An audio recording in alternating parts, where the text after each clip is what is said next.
Good evening. Let me first start by introducing myself. My name is Jeff Rink. I'm a director in the Public Finance Group at KeyBank Capital Markets.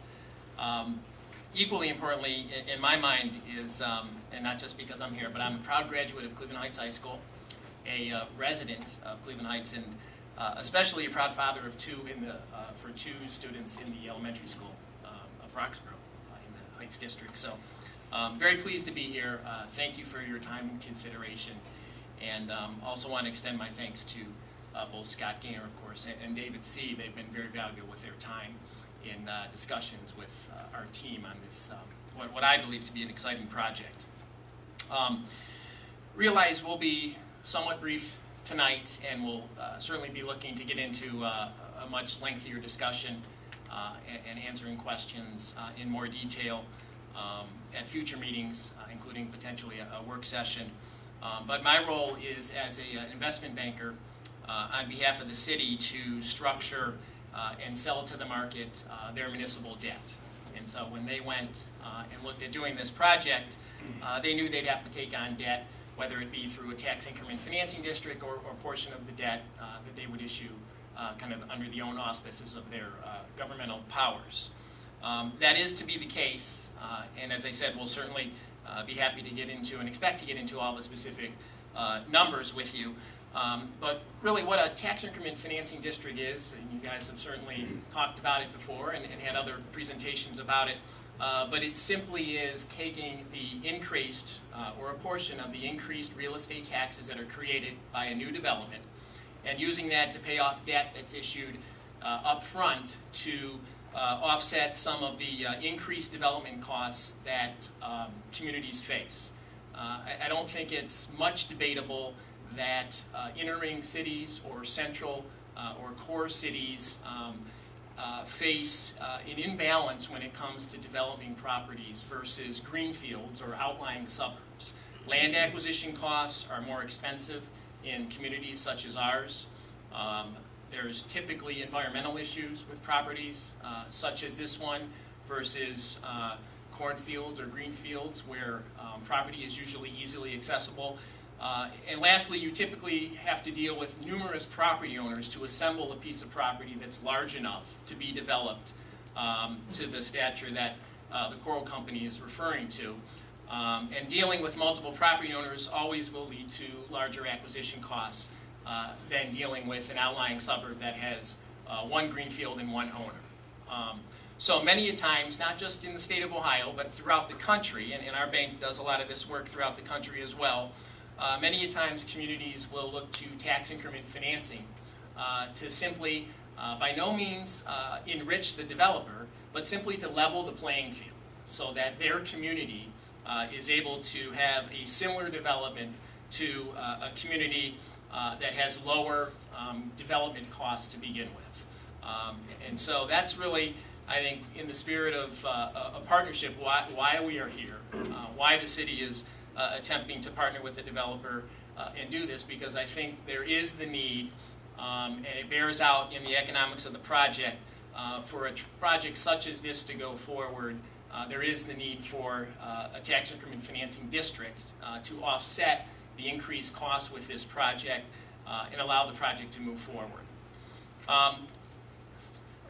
Of course, we would look at this and tend to describe it as an opportunity, not only for the city and the developer as well, but potentially for the school district. And we want to, while certainly having the project move forward, we want to be able to propose and craft an agreement with the school board that is as fair as possible, especially in light of these tough economic times. The main takeaway, the reason we would even be here talking about this, is that you, right now, from your perspective as a district, from the city of South Euclid's perspective as a municipal government, there's an asset there, and it's worth X amount of dollars. When this project is constructed and opened up, depending on what happens with the current value of the property, and as you are aware, those properties will be demolished, the buildings will be coming down. So the current value is X amount, and it'll be obviously reduced as the buildings come down. At the end of the day, when the project is completed and valued, you're looking at tripling, at a minimum, tripling the value of the asset that you right now get tax revenue off of. And so we've tried to craft our proposal to you with that in mind, to allow the schools to have some upside and be able to take advantage of that increase in value in the asset that we call Cedar Center North. We certainly, and I don't want to understate this, we certainly understand the tough economic times. All governmental entities are facing that at the moment. I will say, in dealing with at the staff level right now, they have certainly made that clear and have, I think, represented the district's interests very well. We by no means are coming to you with an agreed upon agreement. It's your decision. We understand that. We hope that we can have the conversations in the future to, in a sense, sell you why this is important to do now, and that we may not have the opportunity to do this type of development, certainly in the near future. And so that really leads to what our specific request is. And I'd like to just list what the TIF agreement would be in terms of proposal to the board. The first one, obviously, when we talk about a TIF, what is the term and what is the amount going to be?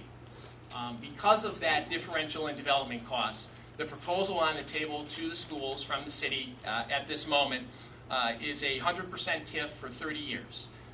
You're all aware that that's the maximum that can be done under Ohio law. The economics that we have tried to structure at KeyBank to minimize the debt overall to the project needs as much money as possible out of the TIF to be able to finance bonds, not only through the TIF itself, but bonds that will be sold and paid for by the city.